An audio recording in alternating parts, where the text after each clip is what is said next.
guys, it's Kelly. I am back with another layout. This is for Citrus Twist Kits, and it is using their March kit. This is a little bit late getting up. I now have my April kit, but I still wanted to share this because it was actually, I think, pretty much my favorite layout that I made with this kit. So this is based off a sketch, and I've just realized that I did not put the sketch in the video. I will try to remember to add it. If not, it is on the Citrus Twist Kit Facebook group, and it's an awesome sketch, and I stuck like insanely close to the sketch. I wanted to really focus on the yellow and the greens of the paper. I have this photo of my daughter that I took in the fall, and I just thought that this mix of papers would be stunning with this layout, and I didn't, you know, when I saw the sketch, I just thought, that's it, it's perfect. Why create something, or why make something more difficult when you can use a sketch and really just make something stunning? So I am going to take my distress tool and just rough up the edges of some of the paper strips. This is a very simple technique that gives a lot of visual interest, I think, to paper layers. If you do not have this distress tool, don't worry about having to go out and buy one. I know that Tim Holtz has one, but you can just use the edge of your scissors. If you're brave and are not apt for a paper cut, you can use your fingernails, but I have a strong dislike of paper cuts, especially since I use my hand so much at work. So this is my just preference. So I am going to just go ahead and put these strips down. Because that yellow floral rose pattern is so busy, I am going to limit my embellishments for this page. I feel like that there's so much pattern going on that you just don't need it, and it makes a nice page, especially when you're trying to stretch your supplies or stretch, you know, a kit, and you know, just get more layouts for your money. So in the kit came this piece of dictionary paper. I love the look of adding dictionary paper to my pages, and you know, somebody had mentioned before they weren't sure if it was acid-free or not. Well, my answer for a couple of things. First, I usually back my photos with white cardstock, so there's always something separating the acid potential piece of paper that has acid on it. Now, I don't know if this does or not. I can always spray archival mist if I were really concerned about it, but you know what? I'm not. You know, for me, a lot of this is about enjoyment and stress relief, and I am a-okay if something doesn't make it in 100 years, because I'm not going to be here to know it.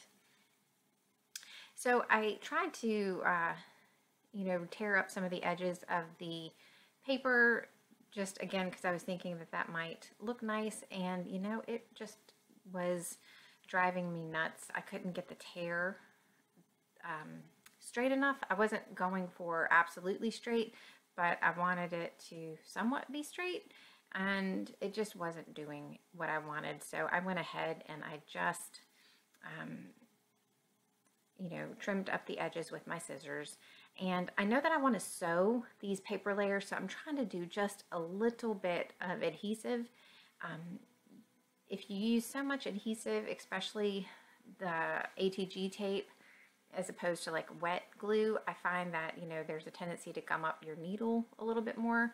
So I'm trying to put the adhesive on the outside edges of the pattern paper, because I know that I am going to sew down the middle of the paper strips. So I'm going to go ahead and, as usual, layer a doily behind my photo. I chose that lacy Cambridge lace one because I felt like it repeated the fern look, you know, that lacy part of the fern paper that's on the top and the bottom, and I just thought that worked well. I went ahead and added my journaling. I'm not sure what happened to the little bit of footage, but a little bit got lost, but you don't really miss a lot of it other than me gluing down the journaling. And I pulled out this quote, and it says, "She lives to see the sun and feel the wind and drink the rain." And that is a quote by Lord Huron. I guess that's how you say his name. I just thought that the quote was a nice addition to this layout. I didn't necessarily have anything that I really wanted to say or a story to use for this, and I wanted to use the stamp that says "I think in photographs" that came with the kit. I thought that was a pretty cool kit, you know, the kit exclusive, and I felt like the quote really went well with that stamp set. And you know, I just want to create not only fun pages, but you know, pages that have a little bit of different meaning. So I'm just going through, I am going to use this gorgeous rose gold flare that says "Wild and Free," and I am going to show you where I mess up and I fix it. So I pulled out, I want to do some black mist, and I pulled out this bottle by Heidi Swapp. And so I'm covering up things that I don't want to get the mist on, like my photo.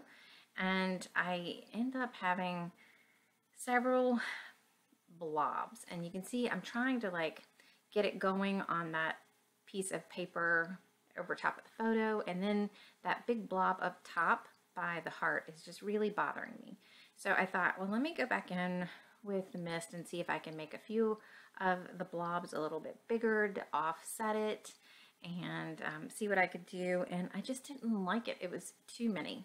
So I am going to pull out another piece of paper, and I am going to mix my own black mist. So I took this acrylic paint that I had not used. I think it's by Ali Edwards. And here I am in a white sweater and black acrylic paint. So I can tell you that those two really don't go together. But I did it because I was determined at this point. And then I just added some water and used my paintbrush.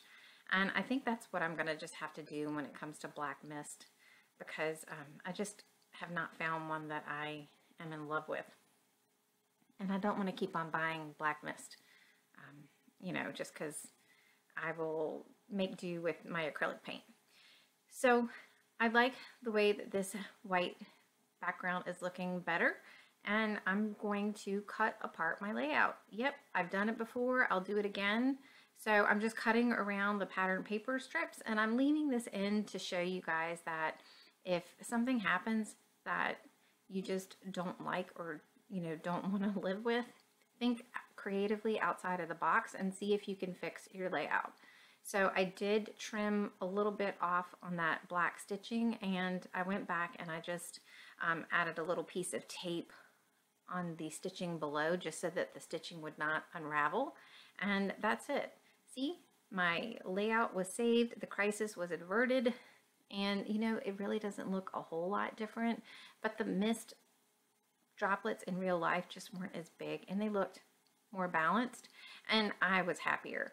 And you know how it is, if you are happier, you're gonna like the layout. And I'm really glad that I took those couple minutes and fixed it, because now I love the layout.